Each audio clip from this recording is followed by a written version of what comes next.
Nessa cena a gente tem uma tensão construída muito gradativamente, utilizando um suspense bastante expressivo aí, com fundo social muito forte, né? Mais uma vez, um jogo de tensões bastante einsteinianas, inclusive, né? Isso lembra Enquanto Couro de Gato, no geral, tem uma pegada mais neorrealismo italiano. Aqui a gente pode dizer que Pedreira de São Diogo está mais pro cinema do soviético Eisenstein, Encoraçado Potemkin, A Greve, enfim.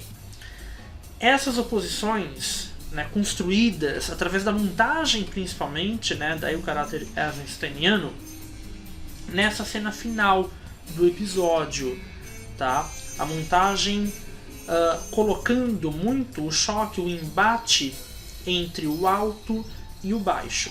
Embate esse que representa alegoricamente a própria luta de classes. Lembrando que a alegoria será um conceito fundamental para a gente entender a Tropicália, principalmente a Tropicália no cinema, especificamente falando.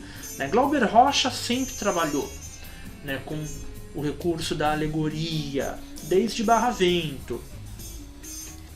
A partir de Tá em Transe, a alegoria glauberiana já vai ser um pouco diferente, como a gente vai ver.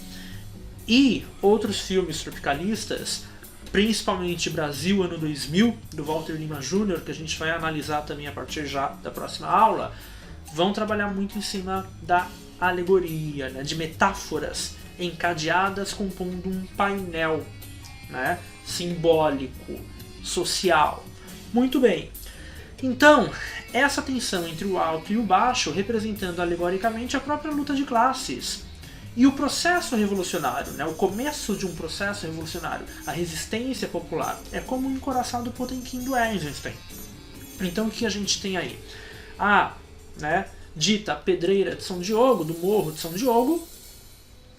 O encarregado da pedreira, ele quer explodir, dinamitar um pedaço maior do paredão, né? Ele dá essa ordem, olha, pode colocar lá 500 quilos de dinamite.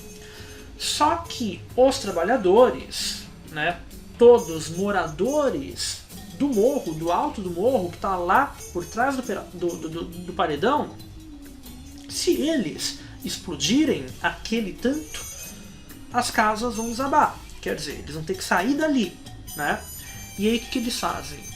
Se organizam, se mobilizam. Olha o processo, né, da luta, aí, da união dos trabalhadores. Eles se unem, eles mobilizam os moradores do morro para fazer essa resistência, essa frente, né? Então eles vão armar uma corrente humana no alto do morro, lá na beira do precipício, do paredão, na hora de explodir, para forçar o encarregado lá a não querer explodir. Quer dizer, se explodir vai matar todo mundo, e isso eles não vão querer fazer, tá? E termina com essa vitória, né, em princípio, né, essa vitória parcial do povo. O encarregado desiste de explodir, né? E aí a gente tem duas metáforas também bastante de cunho bastante eisensteiniano. Enquanto no momento em que o povo ocupa, né, a parte de cima do paredão, a gente tem uma imagem, um corte, e a imagem da máquina trituradora da pedra, né, extraída lá da pedreira.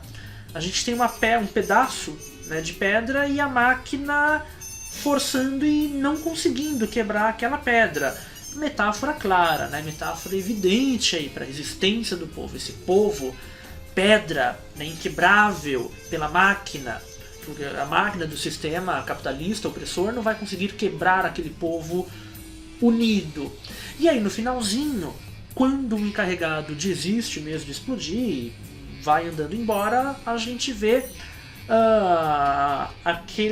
aquela mesma parte da máquina ali, sem pedra alguma, só que a máquina parando.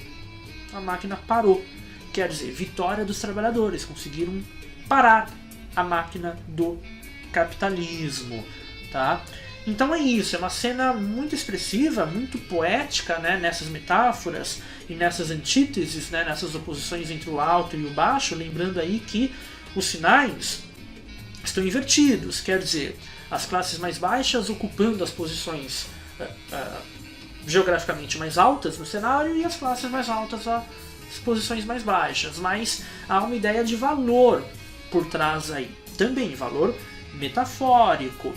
Quer dizer, as classes mais baixas, na verdade, são as mais valorizadas, são as classes mais legítimas, tá? Então elas ocupam uma posição mais alta no sentido de juízo de valor mesmo. A classe trabalhadora é a classe que vale, tá? Enquanto que as classes economicamente mais altas ocupam em termos de valor, né? Valor afetivo, valor ideológico, posições mais baixas. Né? Então a escória da sociedade seria a burguesia, então está lá embaixo, está na parte de baixo da pedreira. E o forte uso, né, dos contraplongés, enquadrando o povo no alto do morro e os trabalhadores na parte de baixo, mas os trabalhadores na parte de baixo também filmados em contraplongé. Isso é muito importante da gente perceber. E por outro lado, o encarregado da pedreira, principalmente na última imagem do trecho que a gente viu, mostrado em plongé mesmo. Quer dizer, a câmera de cima para baixo, né, criando esse efeito de diminuição do personagem, né, de humilhação, diminuição da importância em termos de juízo de valor mesmo do personagem. E, é claro, da classe social que ele representa, né, a burguesia exploratória, certo? Bom, o filme 5 vezes Favela, ele não fez sucesso, ele flopou bastante nas bilheterias. Não teve o menor apelo popular. E de fato, com essa proposta, com essa estética, é um filme que acabaria sendo mais consumido mesmo na época pelas classes médias urbanas, mais escolarizadas e intelectualizadas. Muito bem, Jean-Claude Bernardet, no livro Cineastas e Imagens do Povo, ele faz uma crítica muito importante dessa estética e dessa proposta política do CPC, através do filme 5 vezes Favela. Ele diz que o filme não encontrou exibição comercial. Quando apresentado, conseguiu comunicar-se apenas com um público principalmente estudantil, que já estava pronto para aceitá-lo. Funcionou um pouco como um desafio estudantil ou como um episódio festivo de um comício. É quase o símbolo da crise cultural brasileira que cineastas, poetas, romancistas, homens de teatro, artistas plásticos tentam resolver pelo populismo, que é a manifestação cultural do presente momento social e político do Brasil. Bom, o que isso vai ter a ver com a Tropicália lá na frente? A Tropicália, ela vai incluir em suas expressões, em suas manifestações artísticas, sem a menor vergonha, as expressões populares, os gêneros populares, os dispositivos populares. Por exemplo, a MPB ligada a essa geração engajada, militante, a geração do CPC, a MPB que buscava em diversas letras de canções, né, principalmente se você pegar Sérgio Ricardo, Geraldo Vandré e algumas composições do próprio Chico Buarque também, que enfatizam, né, que engrandecem o homem rural brasileiro. Essas composições todas eram feitas na base do violão, né? E aí, do outro lado, a gente tinha o quê? A Jovem Guarda, né? A guitarra elétrica na Jovem Guarda, no rock and roll, que para essa turma do CPC era considerada o ápice mais horroroso do imperialismo cultural norte-americano, né? Eles desprezavam, execravam, tá? O rock e a Jovem Guarda. Muito bem, os tropicalistas, eles vão cultivar bastante admiração pelos roteiros da Jovem Guarda e também admiração por aquela MPB, né? E aí, bom, a música tropikalista a gente já conhece, então usar guitarras elétricas, só que em ritmos genuinamente brasileiros, né? Gilberto Gil, Caetano Veloso, né? Principalmente o Gil, tá? Chegou-se até a fazer, na época, uma passeata contra a presença da guitarra elétrica na música popular brasileira, que na verdade não era popular coisíssima nenhuma, era música dessa mesma turma, classe média, universitária, urbana, né, ligado ao CPC. E aí, quando veio o golpe e a ditadura militar acabou com o CPC, colocou a UNE na ilegalidade, essa turma continuou por fora, lá fazendo canções de protesto, né? E a Tropicália vai incorporar justamente o que eles tanto criticavam, né? Todos os elementos estéticos e materiais mesmo, em termos de mídia, de dispositivo, né? que vinham do exterior, né? E com isso vão conseguir uma comunicação maior, né? Com a população do que a turma do CPC conseguia.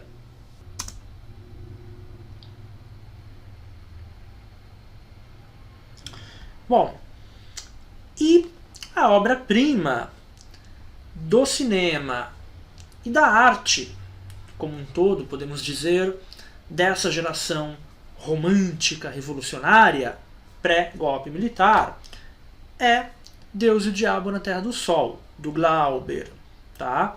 Que vai colocar em termos alegóricos a realização dessa revolução brasileira a partir do homem mais puro, mais autêntico do sertão brasileiro, tá?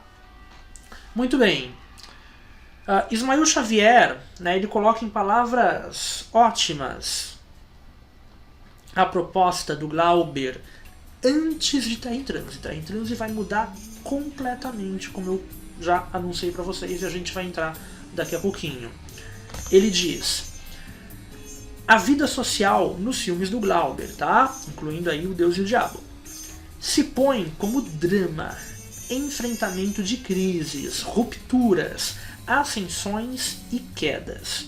O espetáculo se faz de passado e presente de lutas, dominação e resistência, num mundo que se revela sempre orientado no eixo do tempo, inclinando-se para uma libertação do oprimido inevitável. O seu imaginário se faz de rebelião e promessa de justiça. Enfim, é aquela visão do tempo histórico sempre muito teleológica por parte do Glauber, por parte dos artistas do CPC, tá? Quer dizer, todos os acontecimentos históricos estão voltados para o advento da revolução, né? E a revolução ela virá, ela é irreversível, tá?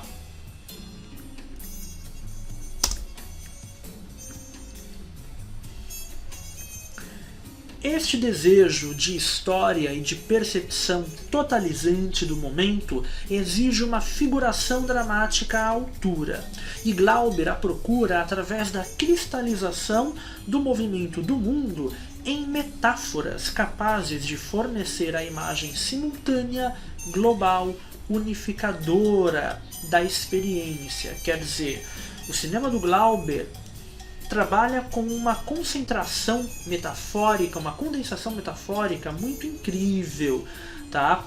Isso mesmo após Terra em Transe, né? O significado das metáforas glauberianas vai mudar um pouco, mas, né, a força metafórica dele é fantástica mesmo, das metáforas, das alegorias.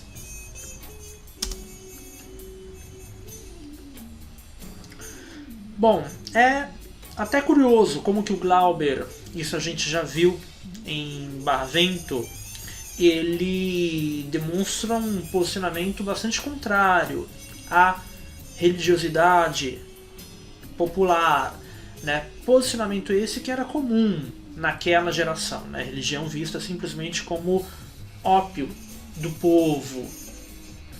Então, religião como um elemento negativo que atrapalha, né, a vinda, a construção da revolução. Só que o Glauber, né, ao contrário de outros artistas, ao mesmo tempo ele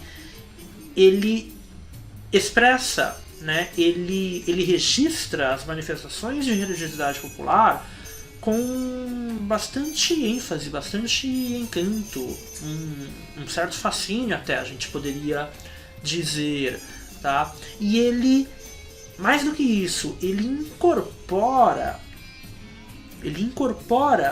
elementos dessa religiosidade popular na construção de uma mitologia revolucionária, materialista mesmo. Olha que paradoxo interessante, né? Mitologia, religiosidade, misticismo de um lado e de outro lado o materialismo histórico revolucionário, tá?